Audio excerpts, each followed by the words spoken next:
As a YouTuber, I actively follow channels that are related to what my interests are.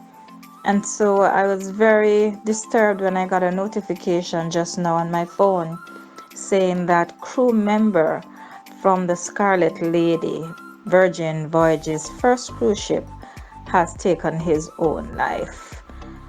My heart skipped a beat. My pulse really started racing. My eyes glossed over with tears. I could hardly breathe. I almost didn't want to watch the video because I would never know how I would be if I found out that this crew member was my brother. And this is how I start this presentation. As I listened to the comments of the YouTuber, it prompted me obviously to do a research, but not until I found out that the unfortunate gentleman was not my brother from Spain, but instead a Filipino. And don't get me wrong, it doesn't minimize the fact that a life has been lost.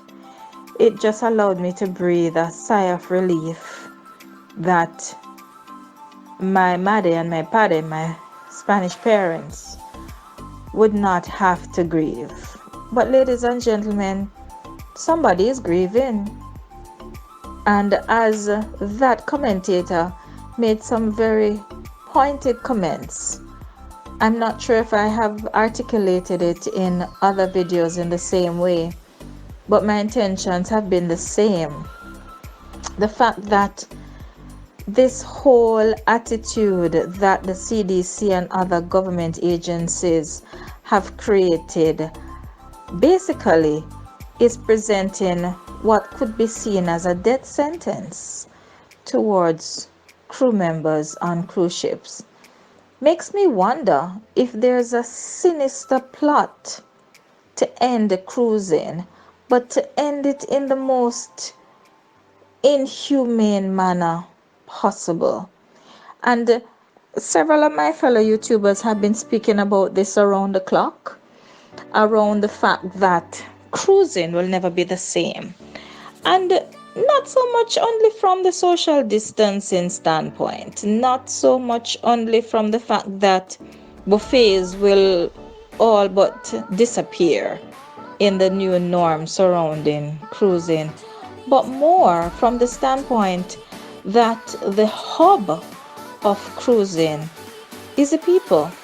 This is a very labor intensive operation. There is absolutely no cruise possibility without crew.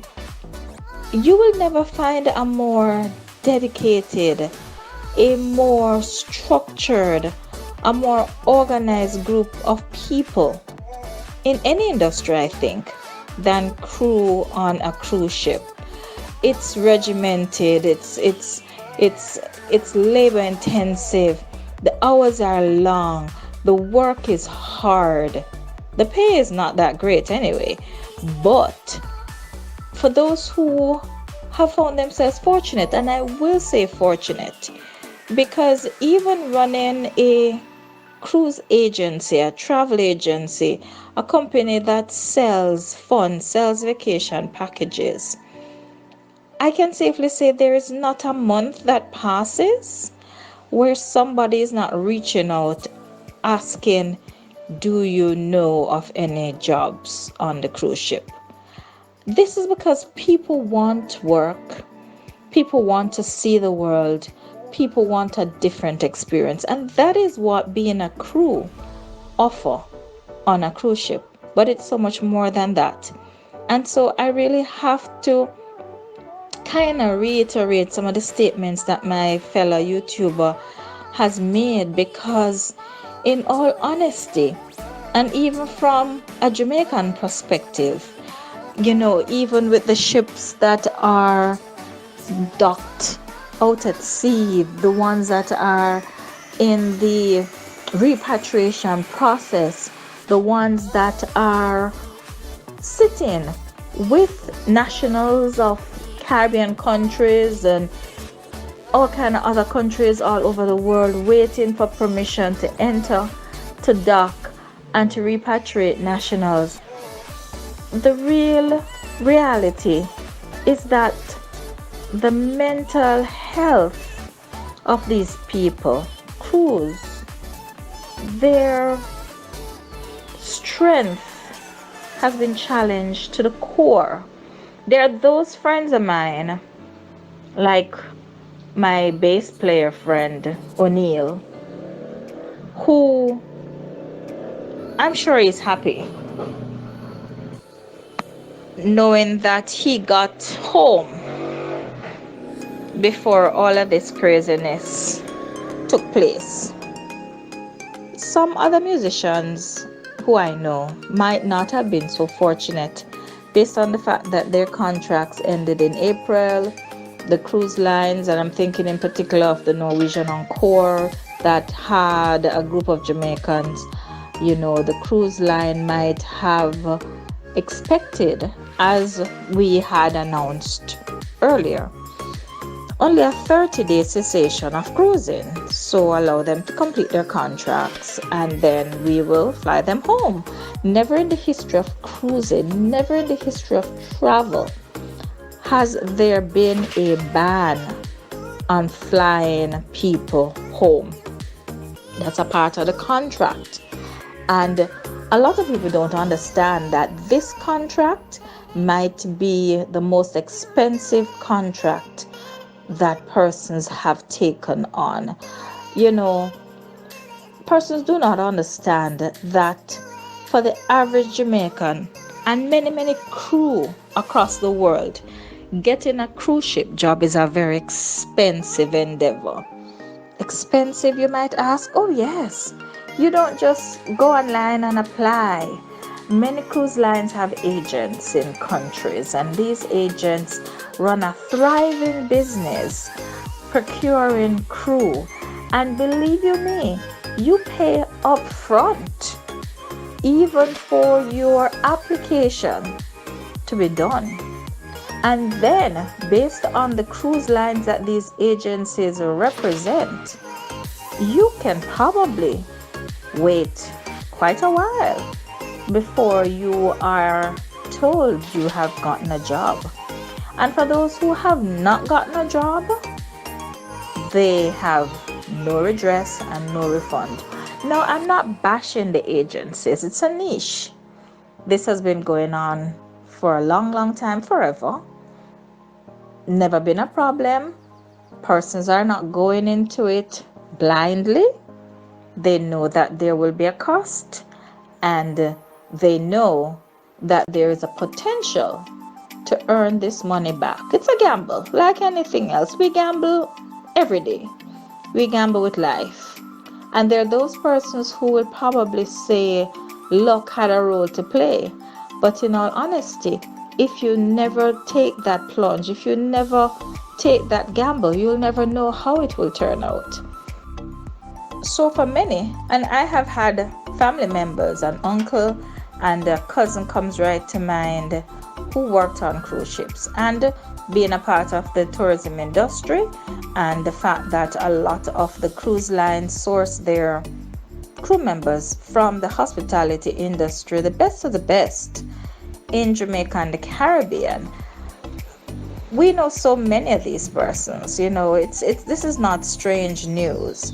But I want to give you a little update in its entirety about what has happened with the Scarlet Lady.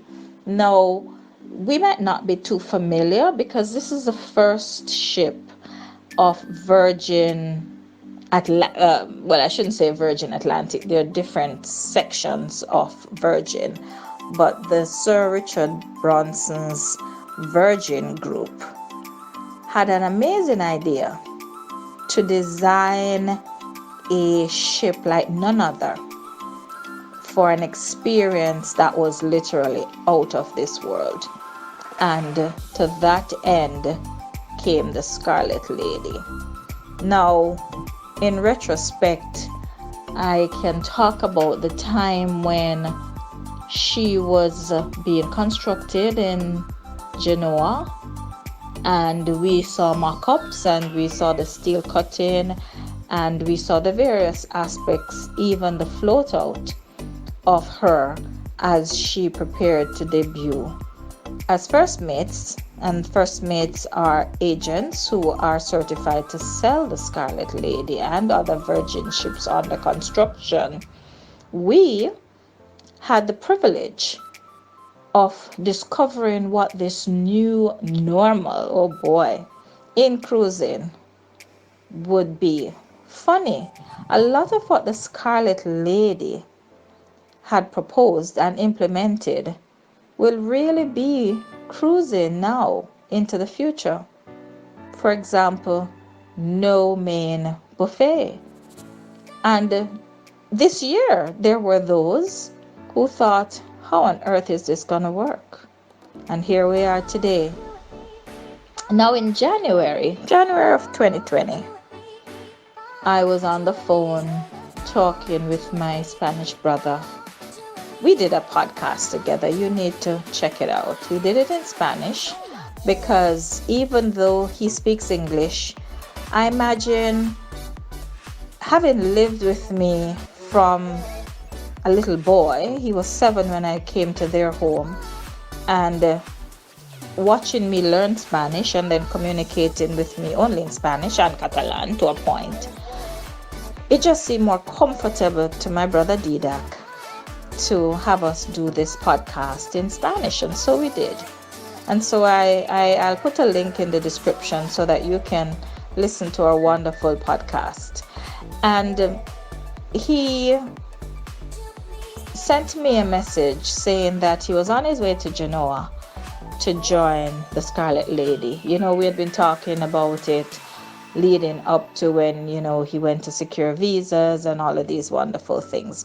And so as he sat in Genoa doing their training, watching maybe from a window in a hotel, the final touches being put on the ship, and the fact that they would in a short time board and do that sail out from the shipyard on that first voyage to Southampton to pick up media and the influencers and all the other people who would make the news go out that the Scarlet Lady was now ready for sailing. I was very excited. I was excited for the industry. I was very excited for him because as a hotel manager, having moved into a different sphere of life and with lots of expectations, it's first time coming to America, all of these wonderful things, I was just prepared for a journey of a lifetime with my brother Didac. And true to form, she sailed without incident from Southampton. Should have had a major event in New York at the beginning of March. I think it was the 7th to the 9th. And then COVID happened. That was canceled, and she headed down to Miami, where it was, I think the 17th of March would have been her first revenue sailing. And there are persons who had paid in advance, packed, flown, drove, parked, got ready for their cruise. And then it could not happen. And my brother is still on board as we speak. On occasion, I'll watch his posts, and he's a nature lover like myself. So you'll see the tempestuousness of the sea. I remember, what I think was his fascination of being caught in a storm out at sea and posting about that. And he's a good-natured chap, love him to pieces. And he's really just documenting in his own special way his experience aboard the Scarlet Lady. Now, I must tell you, for his mom and dad, it's not so great. Because even though he's well into his 30s, he's nowhere a baby. He is their baby. And even though I am aware of life at sea, I've never had the experience that he's having. And so I take comfort in seeing any post that he places out there because it tells me that my baby brother is safe. Now, I say all of that before diving into the story. And this report that comes from the Miami Herald, it says, and I guess this is the nicest way to say it, the crew member, a 32-year-old Filipino man, died from apparent self-harm. Bless your heart. And I really must commend the writer. Oh my goodness. Devon and Taylor, thank you so much for honoring this person by using such a wonderful choice of words. The crew member died from apparent self-harm. And ladies and gentlemen, we're back to mental health again. Self-harm. Oh, I dread those words. Because self-harm can be fatal when you make your mind up that the best you can do is to end it all. And I pause here, just honoring his memory. Never met him, but I know he would not have picked up himself and left home. Maybe it wasn't even his first ship. Maybe he has worked on ships before. If we dig deeper, we could find out a bit about him. But this was a way to make an income, to fulfill the needs of the family at home. And many Filipinos, just like Jamaicans, cruising is a legacy, maybe brought down from parents, grandparents even, to their children.